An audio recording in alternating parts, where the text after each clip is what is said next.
প্রিয় অভিযাত্রী, শুভেচ্ছা জানাচ্ছি সবাইকে।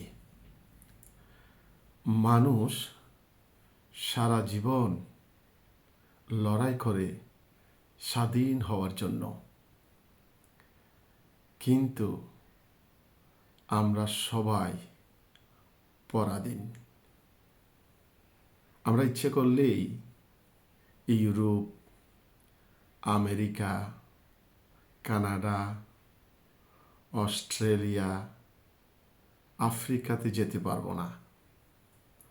এমনকি প্রতিবেশী ভারতীয় যাওয়া সম্ভব নয়। সেখানে যেতে হলে পাসপোর্ট লাগবে,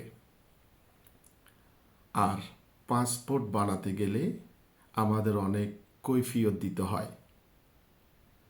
জন্ম কোথায়, কখন জন্মগ্রহণ করেছি, আমি কি করি, আমার মায়ের নাম কি, আমার বাবার নাম কি, ইত্যাদি তথ্য দিতে হয়। আর যেই দেশে ভ্রমণ করতে যাবেন সেই দেশের ভিসার জন্য আবেদন করলে সেখানে অনেক কৈফিয়ত দিতে হয়। যেমন সেখানে কেন যাবেন, কি করবেন, কোথায় থাকবেন, কতদিন থাকবেন, এভাবে বিভিন্ন কৈফিয়ত দিতে হয়। অর্থাৎ আমরা এক একটি দেশে বন্দিশালায় বসবাস করছি, আর আমাদের মন্ত্রীগণ এই বন্দিশালার পাহারাদার।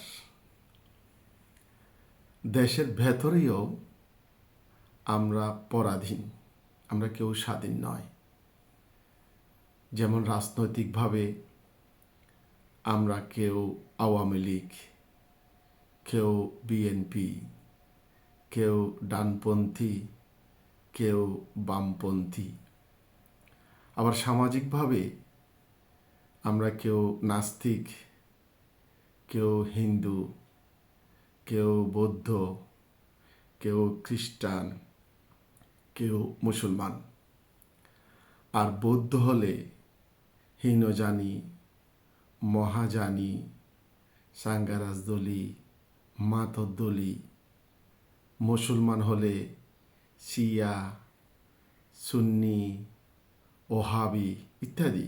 অর্থাৎ আমরা নিজেদের অজান্তেই এক একটি ছোট দ্বীপে বসবাস করছি, বন্দিশালায় বসবাস করছি নিজেদের অজান্তেই।